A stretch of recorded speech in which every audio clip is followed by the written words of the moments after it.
நம்பிக்கை நம்பிக்கை நம்பிக்கை நம்பிக்கை இல்லாமல் நாளை இல்லை. நம்ம பக்கம் ரொம்ப வீக்கா இருக்கே சார். பொதுவாகவே இன்சூரன்ஸ் கம்பெனி ஏத்து கேஸ் போட்டு ஜெயிக்கிறது ரொம்ப கஷ்டம். இந்த கேஸை பொறுத்த வரைக்கும் நம்ம கிட்ட பிடிமானம் எதுவுமே இல்லையே சார். இல்ல சார், ஏதாவது செஞ்சு நமக்கு வர வேண்டிய பணத்தை வசூல் பண்ணியே ஆகணும். நமக்கு வேற வழி இல்லை. எதையுமே கவனிக்காம விட்டதால கம்பெனி நம்ம கையை விட்டு போயிடுச்சு வக்கீல் சார். அப்படிலாம் ஒண்ணும் இல்லம்மா, எல்லாம் நம்ம கண்ட்ரோல்ல தான் இருக்கு. அப்படி இருந்திருந்தா ஏப்ப நம்ம இந்த நிலைமைக்கு வந்திருக்க போறோம்? இன்சூரன்ஸ் கம்பெனிக்கு செக் போச்சா இல்லைன்னு கூட தெரியாம நிர்வாகம் நடந்துட்டு இருக்கே. இது எங்க போய் முடிய போகுதுன்னு எனக்கு தெரியல. வக்கீல் சார், எப்படியாவது இந்த கேஸ்ல நம்ம ஜெயிச்சே ஆகணும். எவ்வளவு செலவானாலும் பரவாயில்ல, முயற்சி பண்ணி பார்ப்போம் சார். சட்ட ரீதியாகவும் மோதி பார்ப்போம். அதே நேரம் இன்சூரன்ஸ் கம்பெனி அதிகாரிகளையும் கொஞ்சம் கரெக்ட் பண்ணணும் சார். என்னவோ பண்ணுங்க, இதுல நம்ம பக்கம் தான் ஜெயிக்கணும். நாளைக்கு ஆபீஸ்க்கு வாங்க, பணம் தரேன். ஓகே, நான் வரேன் சார். என்னப்பா நீ பாட்டுக்கு எவ்வளவு செலவானாலும் பரவாயில்லன்னு சொல்ற, வக்கீல் என்னடானா கேஸ் நிக்காதுன்னு சொல்றாரு. வராதுன்னு தெரிஞ்சே எதுக்குப்பா நாம இவ்வளவு செலவு பண்ணணும்? என்னமா பண்றது? அதுக்காக நம்ம போராடாம விட்டுற முடியுமா? பல லட்சம் ரூபாய் பிரச்சனை இது. ஜெயின் கிட்ட வேற கை நீட்டி 10 லட்சம் ரூபாய் அட்வான்ஸ் வாங்கியிருக்கோம். 70 லட்சம் ரூபாய்க்கு மேல கடன் இருக்கு. அதெல்லாம் இப்ப அடைக்கணும்னா கேஸ் நடத்திதானே ஆகணும். எப்படியாவது ஜெயிச்சிடலாமா? எனக்கு அந்த நம்பிக்கை இருக்கு. சரி, என்னவோ செய்.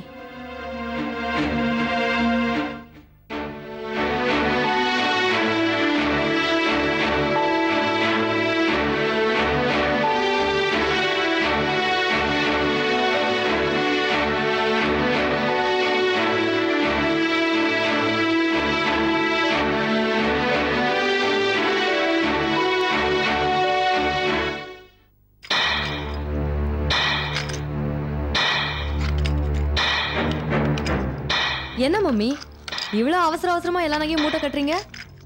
இதையாவது பாதுகாக்கணும்ல, அதுக்குதான். இப்ப அதுக்கு என்ன அவசரம் வந்துச்சு? நம்ம குடும்பம் வியாபாரம் எல்லாமே மூழ்கிட்டு இருக்காருண்ணா. நீ பாட்டுக்கு விளையாட்டு பண்ண சுத்திட்டு இருக்க. டெக்ஸ்டைல் யூனிட்டை முழுசா நெருப்புக்கு கொடுத்தாச்சு. அதுக்கு கட்ட வேண்டிய இன்சூரன்ஸ் பணத்தை வசந்த் கட்டாம விட்டுட்டா. ஒரே ராத்திரியில பல லட்சம் ரூபாய் நமக்கு நஷ்டமாயிடுச்சு. டெக்ஸ்டைல் யூனிட் எரிஞ்சு போனா அண்ணன் என்ன மம்மி பண்ணுவாரு? ஏதோ சூழ்நிலை அந்த மாதிரி ஆயிடுச்சு.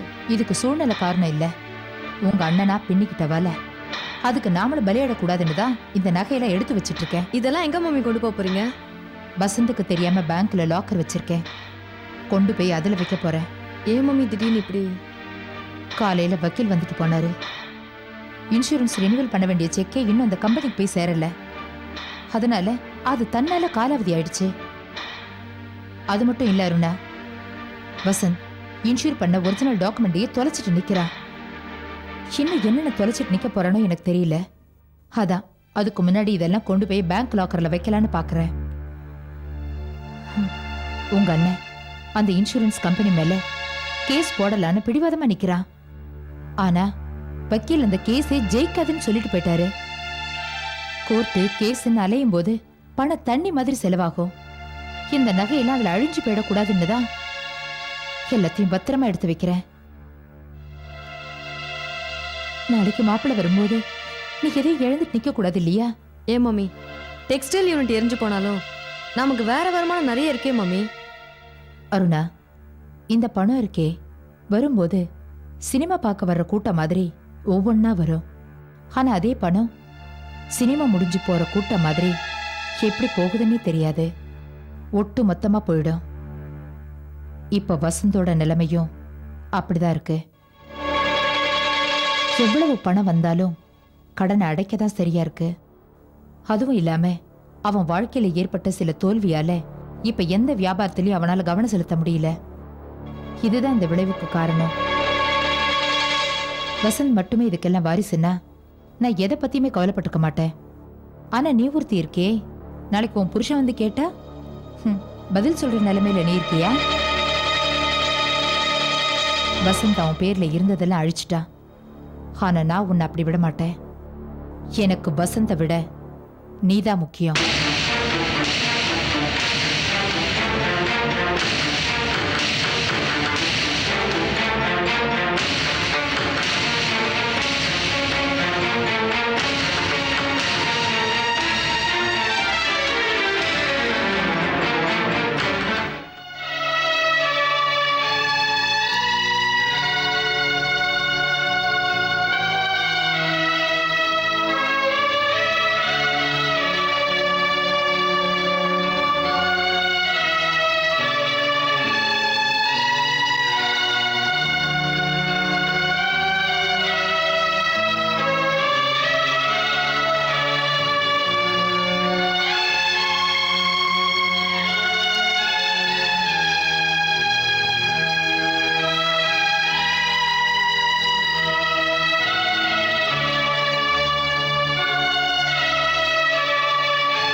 என்னம்மா ஒரு மாதிரியா இருக்க? அப்பா, முக்கியமான டாக்குமெண்ட்ஸ் எல்லாம் தொலைஞ்சு போற அளவுக்கு அவ்வளவு அஜாகிரதையாவா இருப்பாங்க? மாப்பிள்ளையோட நேரம் அப்படி இருக்குமா? இன்சூரன்ஸ் ஃபைல் ஒரிஜினல் டாக்குமெண்ட் தொலைஞ்சு போனதுக்கும் ரெனியூவலுக்காக அனுப்பிச்ச செக் போய் சேராமல் போனதுக்கும் போலீஸில் கம்ப்ளைண்ட் கொடுத்துருக்காரம்மா. இனிமேல் விசாரணை வச்சு எப்போ கண்டுபிடிக்க போகிறாங்களோ. இன்சூரன்ஸ் பாலிசியை ரெனியூவல் பண்ணாமல் போனாலே எல்லாமே போச்சுமா. பல லட்சம் நஷ்டம் ஆகிடும். இதையெல்லாம் மாப்பிள்ளை எப்படி சமாளிக்க போறாருன்னு நினைச்சா எனக்கு ஒன்றுமே புரியலம்மா. அது நினைச்சாதான்ப்பா எனக்கும் வருத்தமா இருக்கு. நானே இருக்கிற வேலையை விட்டுட்டு வேற வேலையை தேடிட்டு இருக்கேன். அவராவது நல்லா இருக்காருன்னு நம்ம சந்தோஷப்பட்டுட்டு இருந்தோம். ஆனா இப்படி ஆயிடுச்சேப்பா. வாங்க வாங்க மாப்பிள்ளை, உட்காருங்க. நீங்க உட்காருங்க ராமையா. உட்கார் ஜெயந்தி. தொலைஞ்சு போன இன்சூரன்ஸ் டாக்குமெண்ட் பத்தி ஏதாவது தகவல் கிடைச்சதா?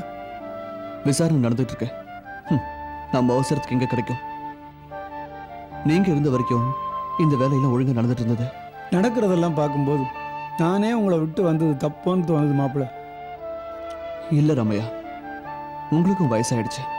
நீங்க திரும்ப வந்துடணும்னு நானே பல தடவை யோசிச்சதுண்டு. ஆனா என்னோட சுயநலத்துக்காக உங்களை பயன்படுத்திக்கிறது தப்பு இல்லையா? விடுங்க, விதிப்படி நடக்கட்டும். அந்த இன்சூரன்ஸ் கம்பெனி மேல கேஸ் போட்டா நம்ம பக்கம் ஜெயிக்கிறதுக்கு ஏதாவது வழி இருக்கா? வலி இருக்கோ இல்லையோ, ஆனா நம்ம கேஸ் போட்டு தானே ஆகணும். அதுக்காக தான் இப்ப நம்ம லாயரை பார்த்து கேஸ் போடுறத பத்தி பேசிட்டு வரேன். மாப்பிள்ளை, இந்த சின்ன வயசுல நீங்க ரொம்ப தான் பாரத்தை தலையில வச்சு சுமக்குறீங்களோன்னு எனக்கு தோணுது. எல்லாத்தையும் இறக்கி வச்சுட்டு ஜெயந்தியோட ஊட்டியோ கொடைக்கானலோ 2 நாள் போய் அமைதியா இருந்துட்டு வாங்களேன். இப்ப எங்க ராமையா அதை பத்திலாம் யோசிக்கிறதுக்கு நேரம் இருக்கு? பிசினஸ்ங்கிறது புலிவால பிடிச்ச கதை தான். கடைசி வரைக்கும் விட முடியாது. இந்தாங்க என்ன ஜெயந்தி இது? நகைங்க. எல்லாமே நீங்க போட்டதுதான். இந்த நேரத்துல இது உங்களுக்கு உதவியா இருக்குமே. இதை நான் கேட்கவே இல்லை ஜெயந்தி. புருஷன் கஷ்டப்படும் போது கேட்காமலே கொடுக்கறவ தான் நல்ல மனைவி. சம்பாதிக்கும் போது சந்தோஷப்படுறதும் கஷ்டப்படும் போது ஒதுங்கி போறதும் உறவுகளுக்கு அர்த்தம் இல்லைங்க. வசந்த் அவன் பேர்ல இருக்கிறதெல்லாம் அழிச்சிட்டான். ஆனா நான் உன்னை அப்படி விட மாட்டேன். எனக்கு வசந்தை விட நீதான் முக்கியம்.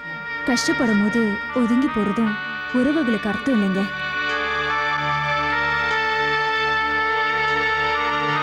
என்னங்க, என்ன யோசிக்கிறீங்க? வாங்கிக்கங்க. வேணாம் ஜெயந்தி, நீ கொடுக்கணும்னு நினைச்சு அதுவும் எனக்கு ரொம்ப சந்தோஷமா இருக்கு. உள்ள எடுத்துட்டு போ.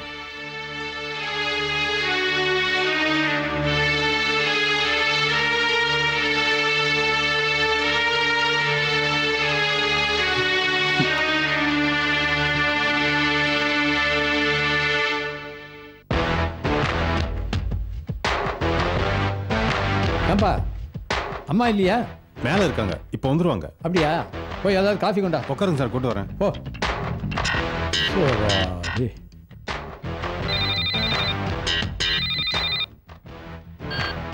ஹலோ, யாரு? மளிகை கடை மன்னாரா? யோ, புரிய முடியா சொல்லியா? என்ன சொல்ற? 100 மூடை பச்சரிசி வந்து சேர்ந்தாவா? ஏயா, இது என்ன மளிகை கடை நினைச்சிட்டு இருக்கியா? இது பில்ல அங்க வந்து வாங்கிக்கவா? யோ, நீ யாருக்கிட்ட பேசிட்டு இருக்கேன்னு தெரியுமா? நான் ஒரு விஐபி ஆர்மத்தோட செல்போன். ஞாபகம் வச்சுக்க, போன வை. என்ன ஆறுமுகம், என் வீட்டு சோஃபால உட்காந்து பேசுற அளவுக்கு பெரிய ஆளாயிட்டியா? அப்படியெல்லாம் ஒண்ணும் இல்லம்மா. எல்லாருமா சேர்ந்து இன்சூரன்ஸ்க்கு செக் அனுப்பாம என் ஃபேக்டரி ஏரிய காரணமாயிட்டீங்க. அம்மா, உங்க உப்ப தின்னு வளர்ந்தவனா உங்களுக்கு போய் நான் துரோகம் நினைப்பனா? உங்க வாயால் அப்படியெல்லாம் சொல்லாதீங்கம்மா. நான் கவரிமான் ஜாதி, இங்கேயே உயிரை விட்டுருவேன். அது இருக்கட்டும், போலீஸ்ல கம்ப்ளைண்ட் கொடுத்துருக்கேன். கோர்ட்ல கேஸ் போட ஏற்பாடு பண்ணியிருக்கேன். தப்பு யார் மேல இருக்குன்னு கூடிய சீக்கிரம் தெரிய வரும். அம்மா, நம்ம ஃபேக்டரி எரிஞ்சதுல இருந்து என் மனசும் எரிஞ்சு போச்சுமா. எல்லாம் முறைப்படி செஞ்சோம். இன்சூரன்ஸ் பணத்தை வாங்க முடியாம போயிடுச்சேம்மா. அம்மா, நான் தான் இந்த 2 கையால ஆபீஸ் போய் என்கிட்ட செக்கை கொடுத்து அனுப்பி வச்சேன். ஆபீஸ் பையன் கிட்டயா? ஆமாம்மா. ஆபீஸ் பையன் கிட்ட எல்லாம் முக்கியமான செக்கை கொடுத்து அனுப்பலாமா ஆறுமுகம்? இதை விட ரொம்ப முக்கியமான செக்கெல்லாம் கொண்டு போய் ஒழுங்கா சேர்த்துருக்கானேம்மா. சரி, அதுக்கப்புறம் அவன் காணாம போயிட்டான்னு சொல்றீங்களே, எங்க போய் தொலைஞ்சா? அதுதாம்மா எனக்கும் புரியல. இவன் விஷயமா நம்ம ஏரியா போலீஸ் ஸ்டேஷன்லாம் கம்ப்ளைண்ட் கொடுத்து வச்சிருக்கேன். பத்தாவதுக்கு நம்ம ஆஃபீஸ் ஸ்டாஃபுகள்லாம் சேர்ந்து தேடாத இடம் கிடையாது. எங்கேயுமே அவன் கிடைக்கல. ஒரு வேளை போகும்போது எங்கேயாவது ஆக்சிடென்ட் ஆகிருக்குமோன்னு நினச்சி கவர்மெண்ட் ஆஸ்பத்திரிக்கு போய் இந்த பணத்தெல்லாம் வச்சுருப்பாங்களே ஐஸ் ரூமு, அதுக்குள்ளே ஒவ்வொரு பணமாக இழுத்து பார்த்தோம். அங்கேயும் அவனை காணுமா. சரி, இப்போ எதுக்கு வந்தீங்க? எப்பவும் போல உங்களை பார்த்துட்டு போகலாம்னு வந்தேன். நீங்க ஒண்ணு பண்ணுங்க. சொல்லுங்கம்மா. பேங்க்குக்கு போய் இந்த பணத்தை எடுத்துட்டு வாங்க.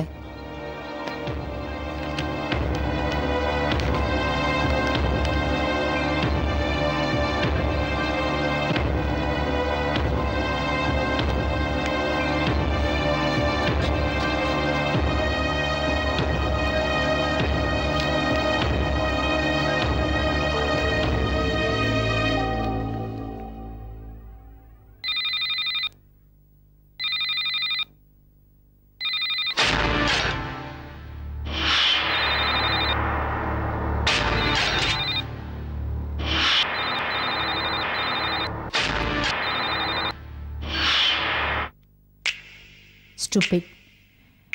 ஒரு அவசரத்துக்கு உதவுமென்னு செல்ல கொடுத்தா விட்டுட்டு போயிட்டான்.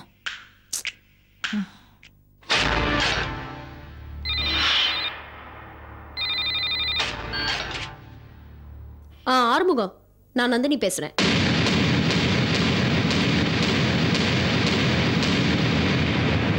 சிந்தாமணி ஃபேக்டரி எரிஞ்சதுக்கு அப்புறம் அவ குடும்பம் எப்படி இருக்கு, அவளோட அடுத்த நடவடிக்கை என்னங்கிறத பத்தியெல்லாம் எனக்கு சாயந்தரம் வந்து சொல்லுங்க. ஃபேக்ட்ரிக்கு போகிற வழியில் கார் ரிப்பேர் ஆயிடுச்சு. டிரைவர் மெக்கானிக்கை கூப்பிட போயிருக்காரு.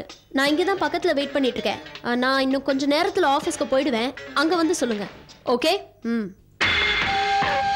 ஆறுமுகம், பெரிய பெரிய டைனோசரிய பார்த்தவனா நீ? சாதாரண சுண்டலி. என்கிட்டயே உன் வேலையை காட்டிட்டியா?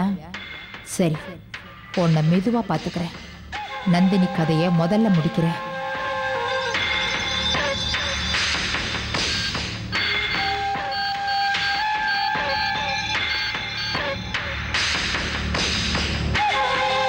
ஹலோ விஜி, நான் சொல்ற இடத்துக்கு உடனே போ.